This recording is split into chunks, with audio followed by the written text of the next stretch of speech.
Vamos a dar un repaso de las cosas más importantes que vinimos diciendo los martes pasados con respecto a este tema, que es la oración modelo que nos dejó Jesús. Esta oración se encuentra en Mateo capítulo 6. El que quiera abrir su Biblia, si no la voy a poner aquí en el proyector, la vamos a leer de nuevo. Y dice así: Padre nuestro que estás en los cielos, santificado sea tu nombre, venga tu reino, hágase tu voluntad como en el cielo, así también en la tierra. El pan nuestro de cada día, dánoslo hoy. Y perdona nuestras deudas como también nosotros perdonamos a nuestros deudores. Y no nos metas en tentación, mas líbranos del mal, porque tuyo es el reino y el poder y la gloria por todos los siglos. Amén.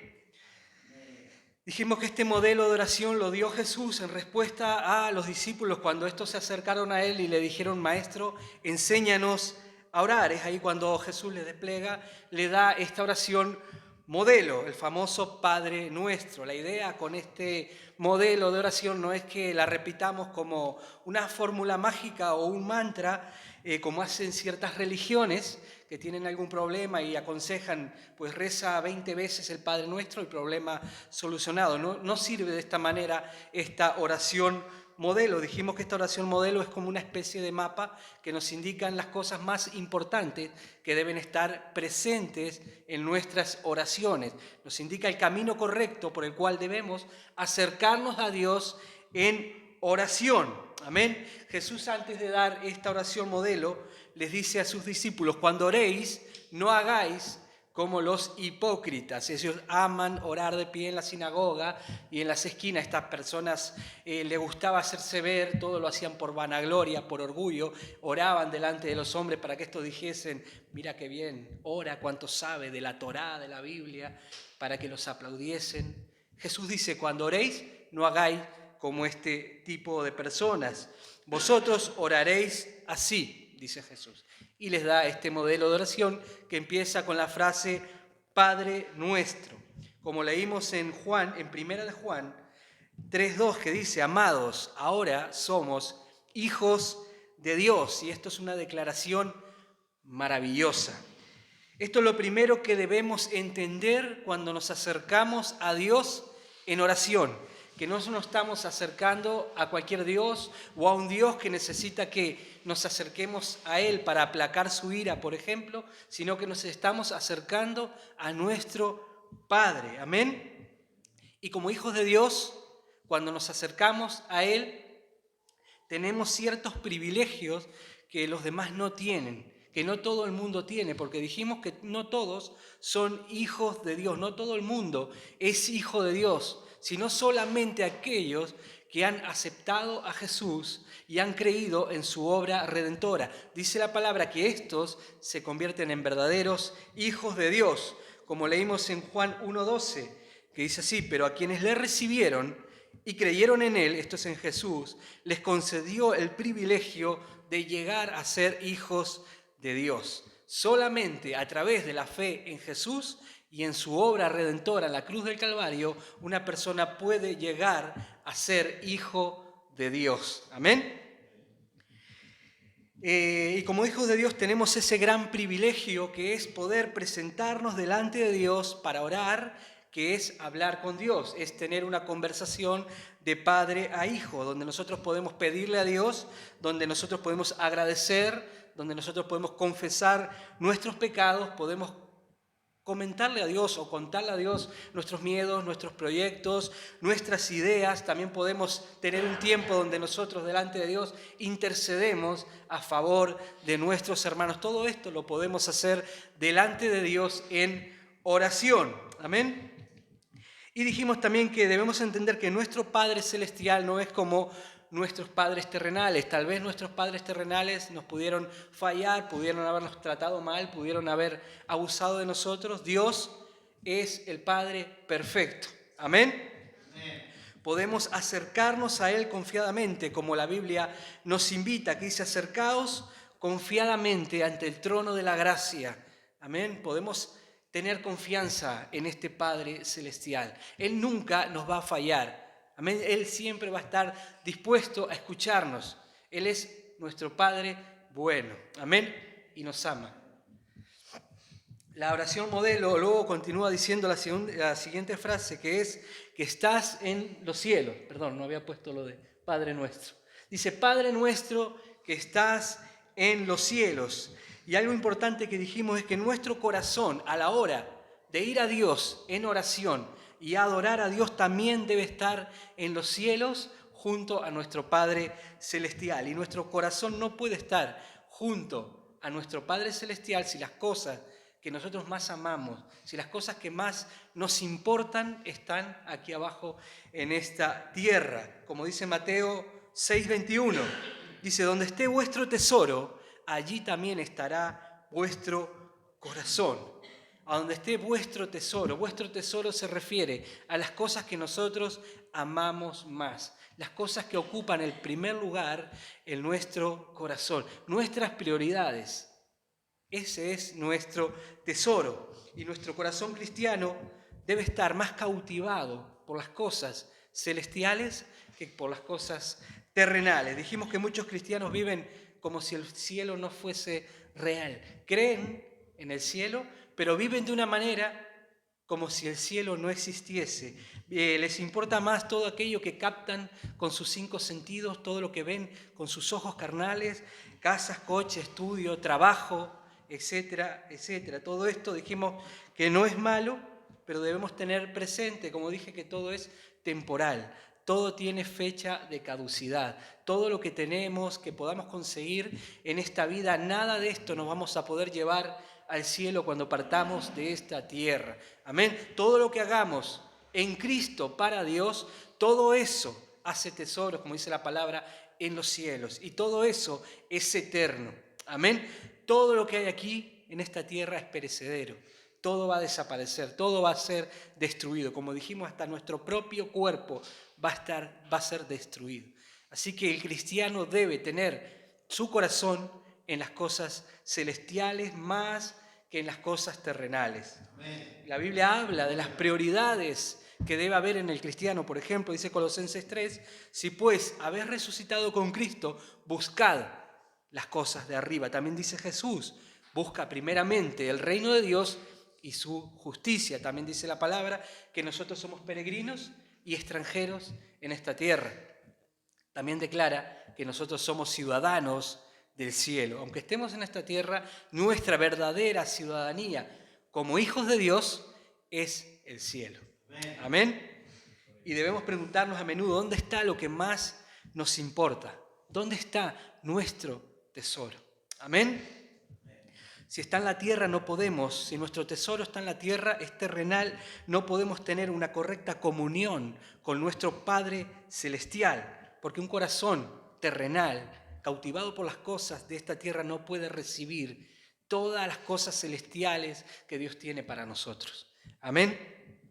También dijimos algo muy importante, y es que Dios esté en los cielos implica que Dios está presente también en todo aquello que es de carácter celestial. Y la iglesia que somos tú y yo, aunque esté en esta tierra, es de carácter celestial y espiritual porque la rigen normas, leyes y principios celestiales, no de esta tierra. Amén. Por lo tanto, que Dios está en los cielos no lo debemos interpretar como que Dios está lejos, sino todo lo contrario, como un Dios más cercano que cualquier cosa. Amén. El cielo entró en nosotros cuando nosotros creímos en Jesús, y el cielo se manifiesta en nosotros a través del Espíritu Santo. Y el cielo debe manifestarse no solo en nosotros, sino a través de nosotros al mundo, a través también del Espíritu Santo, porque somos la iglesia de Jesucristo y la iglesia es de carácter celestial y espiritual. Amén. Luego la oración sigue diciendo, santificado sea tu nombre. Dijimos que santificar el nombre de Dios es simplemente tratarlo como lo que es, algo santo. Amén. Y no debemos mancharlo ni ensuciarlo aquí en la tierra, porque dijimos que Dios está en el cielo, es 3 veces santo, Él no puede ser contaminado, no puede ser ensuciado por nada, pero su nombre aquí en la tierra sí puede ser manchado y ensuciado por las personas. Amén. Y esto se puede hacer no honrando su nombre con nuestra manera de vivir, o sea, deshonrando el nombre de Dios con nuestra manera de vivir, como dice Romanos 2:24, porque el nombre de Dios es blasfemado por causa de vosotros entre los gentiles. Dijimos que muchas barbaridades a través de la historia se han hecho en nombre de Dios, asesinatos, abusos, guerras, todo esto se ha hecho en nombre de Dios y estas cosas manchan, ensucian el nombre de Dios aquí en la tierra. Amén. Los hijos de Dios debemos vivir de una manera que el nombre de Dios sea honrado y respetado aquí en este mundo. Amén. Por ejemplo, si yo ando viviendo de una manera que no honra a Dios, contrario a la palabra, ando metiéndome en asuntos que deshonran a Dios, que son pecado, esto llevará a que la gente no glorifique ni santifique el nombre de Dios. Todo lo contrario, al ver mi comportamiento llevará a blasfemar contra Dios. Amén. Santificado sea tu nombre significa honrado, sea tu nombre respetado, temido, amado, exaltado, adorado, etcétera, etcétera, sea tu nombre. Debemos buscar santificar el nombre de Dios aquí en la tierra y esto se hace con nuestra manera de vivir, con nuestra conducta, como dice la palabra, andando santa y piadosamente. ¿Amén? Esta es la manera que nosotros santificamos su nombre. Luego la oración modelo continúa diciendo, venga tu reino. Dijimos que este debe ser el anhelo de nuestro corazón, el anhelo del corazón de todo cristiano. Y no solo debe quedar en un deseo o en un anhelo, sino que debemos trabajar por esto, para que venga el reino de Dios. Dijimos que el reino de Dios no es un reino lejano, sino que es un reino que está presente en los corazones de aquellos que han recibido a Jesucristo como su Salvador. Y también debemos trabajar para que este reino venga a esas personas, a esos corazones que aún se encuentran cautivos en el reino de las tinieblas. Cuando decimos venga tu reino, queremos que el reino de Dios se establezca también en los corazones de las personas que aún no le conocen. Y esto se hace a través de la predicación del Evangelio y del poder del Espíritu Santo. Amén. También dijimos que debemos anhelar ese día, ese momento, cuando el reino de Dios se manifieste y se establezca visiblemente en esta tierra, porque llegará el día en que Jesús, con su reino, se establecerá en esta tierra. Amén. Debemos desear y orar para que el reino de Dios también se haga cada día más real en nuestros corazones y llene nuestra alma de paz y gozo, como leímos en Romanos capítulo 14, verso 17, porque el reino de Dios no es comida ni bebida, sino justicia y paz y gozo en el Espíritu Santo. O sea, el reino de Dios no se trata de pasarlo bien, de vivir una vida agradable, donde todo nos va bien. Amén. Más bien es un reino donde lo experimentamos a un nivel espiritual dentro de nosotros. Podemos experimentar el reino de Dios, el gozo, la paz, la justicia, aunque estemos rodeados de problemas. De esta manera, el reino de Dios se debe hacer fuerte en nuestra vida. Más allá de los problemas que podamos tener, que el reino de Dios se manifieste en nuestra vida, trayéndonos paz, gozo, justicia, etc. Venga tu reino quiere decir que la iglesia te conozca más profundamente, que las personas que no conocen a Dios lo conozcan, que haya arrepentimiento de corazón, como dice la palabra. Arrepentíos porque el reino de Dios se ha acercado a vosotros. El reino de Dios está a un paso de las personas. Simplemente con arrepentirse y reconocer a Jesucristo, el reino de Dios se hace visible o se hace real para las personas que no conocen a Jesús. Amén. La oración sigue diciendo, hágase tu voluntad como en el cielo, así también en la tierra. Debemos buscar la voluntad de Dios, entendiendo que su voluntad nos conviene y es lo mejor para nuestra vida. Dijimos que Dios trazó un plan para nuestra vida y muchas veces nosotros nos alejamos de ese camino o de ese plan a causa de las decisiones que nosotros tomamos y estas no están alineadas con la voluntad o con el propósito de Dios. Amén. Dijimos que aceptar la voluntad de Dios también es un acto de fe, porque muchas veces no vamos a entender por qué Dios permite que pasen ciertas cosas. Amén. La voluntad de Dios se debe aceptar por fe. Dijimos que se debe aceptar, nos guste o no nos guste, porque la voluntad de Dios muchas veces para nuestra vida tiene, como tuvo con Jesús, copas, tragos amargos que no nos va a gustar pasar. Pero si es la voluntad de Dios, debemos aceptarla. Y ahí entra la fe. Debemos aceptar por fe que la voluntad de Dios, como dice la palabra, es santa, pura y agradable y perfecta. Amén. Dijimos también que debe haber sumisión a la voluntad de Dios, debemos desarrollar sumisión y obediencia a la voluntad de Dios. Y la frase que resume lo que es la sumisión a la voluntad de Dios es esa frase que salió de la misma boca de Jesús cuando estaba ahí orando en Getsemaní, que dijo: no sea lo que yo quiera, sino lo que quieras tú, le dijo a Jesús. Esta frase resume lo que es la sumisión a la voluntad de Dios. Debemos someternos a la voluntad de Dios. Es decir, no es lo que yo quiera, sino lo que quieras tú. Porque Dios sabe lo que es bueno, lo que es perfecto para nuestra vida. Nosotros no lo sabemos muchas veces. Pedimos y pedimos, pero Dios sabe lo que es perfecto para nuestra vida. Amén. Jesús es nuestro ejemplo a seguir, dijimos. Y dijimos también que gran parte de la voluntad de Dios está revelada en la palabra de Dios. Muchas veces nuestro corazón o el mismo diablo nos engaña haciéndonos creer que algo es la voluntad de Dios.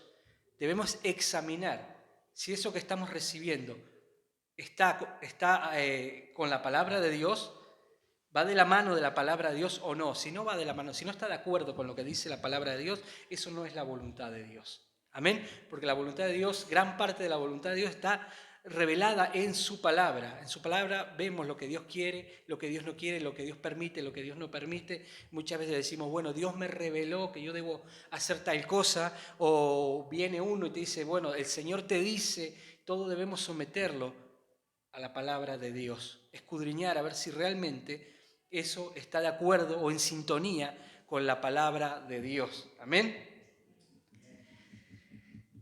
Bueno, ahora vamos a ver muy brevemente, los últimos cuatro partes que queda de la oración modelo, que es: el pan nuestro de cada día, dánoslo hoy. Perdona nuestras ofensas, así como nosotros perdonamos a los que nos ofenden. No nos metas en tentación, mas líbranos del mal. El pan nuestro de cada día, dánoslo hoy. A través de esto, Dios nos enseña a acudir a Él cada día por nuestras necesidades más básicas. Esto nos habla de tener una dependencia diaria por la provisión de Dios. Amén. Dios quiere ser nuestro proveedor. El pan puede representar muchas cosas. Amén. Y son aquellas cosas básicas que como cristianos necesitamos cada día. Estas cosas no las debemos buscar nunca fuera de Dios, porque Dios es nuestro Padre y sabe lo que nosotros necesitamos y nos lo da en la justa medida y en el tiempo exacto. Amén. De Él proviene todo aquello que necesitamos para vivir un día más caminando en nuestro caminar cristiano en Cristo. Amén.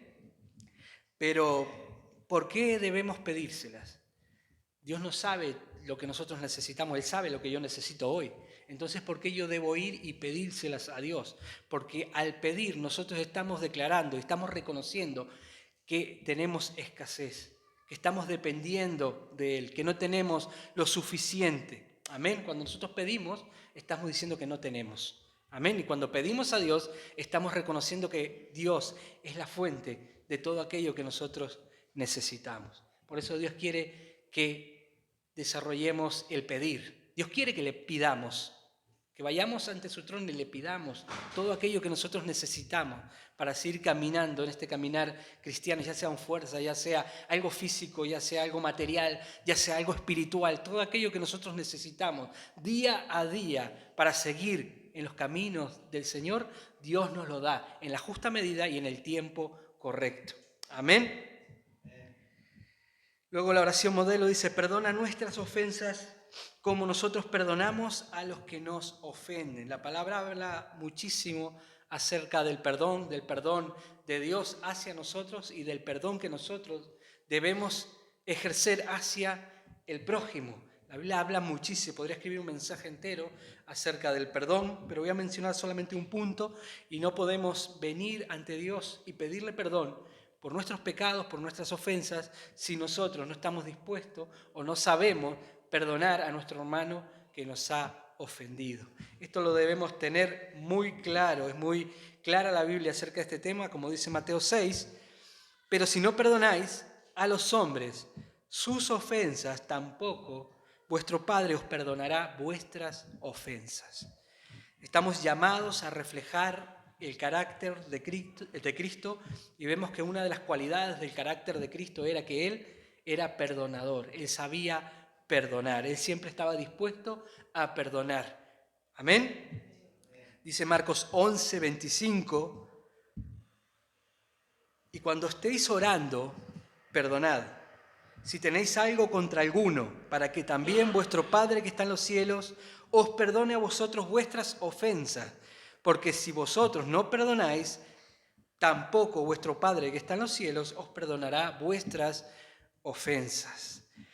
Podemos ir a Dios confiadamente y pedirle perdón cuando nosotros le ofendemos o ofendemos a alguien porque sabemos que cuando nos han ofendido nosotros también hemos perdonado. Y eso nos da confianza para ir ante Dios y pedirle perdón por nuestras ofensas y nuestros pecados, porque nosotros somos capaces también de perdonar. Pero si tenemos rencor, odio, resentimiento o algún sentimiento de este estilo en nuestro corazón, no podemos ir ante Dios y decirle, perdóname, Señor, perdona mis pecados o perdona lo que yo tal.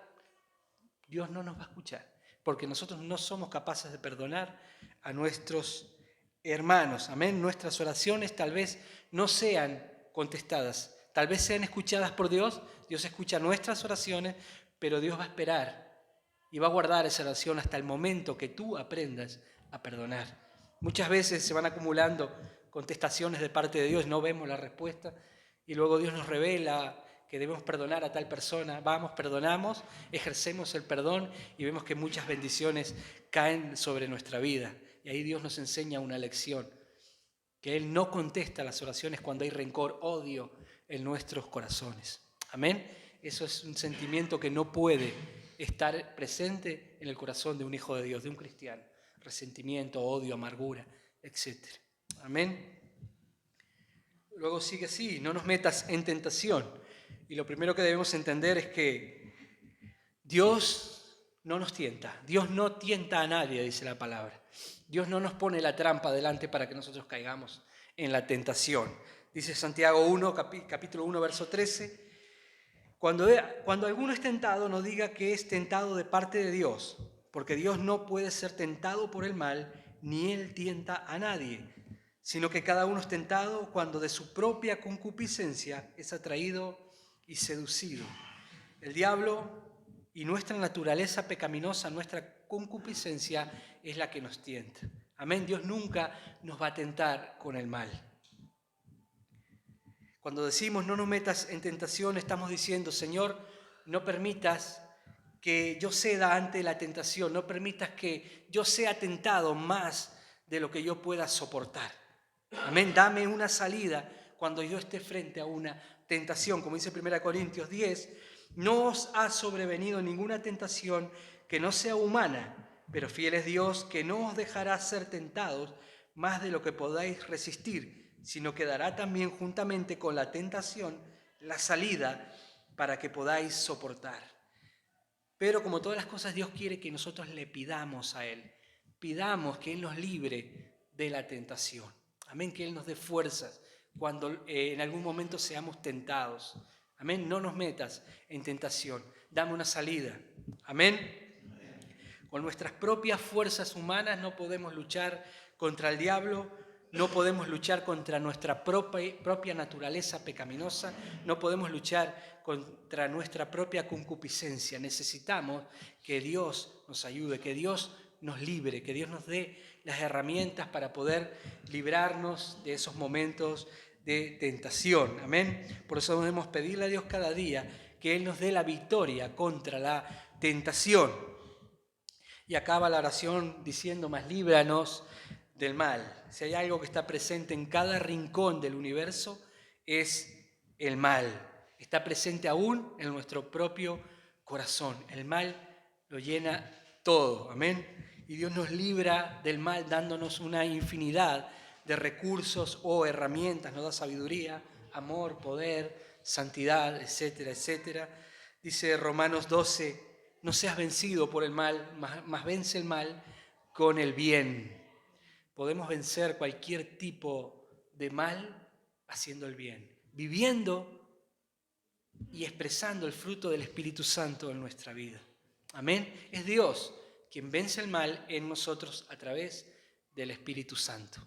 Amén. El mal también tiene una infinidad de formas y líbranos del mal es un clamor que hacemos delante de Dios cuando nos sentimos impotentes ante el mal. Es más, somos impotentes ante el mal. Y esto me hace recordar a Pablo cuando dijo, ¿quién me librará de este cuerpo, de este mal que hay en mi cuerpo? Y no dijo cómo me libraré, sino quién me librará. Pablo entendió que no había ninguna forma de librarse del mal que habitaba en él. Por eso dijo, ¿quién me librará? Porque él por sus propios medios no podía librarse. Ninguno de los que estamos aquí podemos luchar contra el mal y vencer, sino en el poder del Espíritu Santo podemos vencer. Amén. Por eso también esto es una parte importante cuando oramos.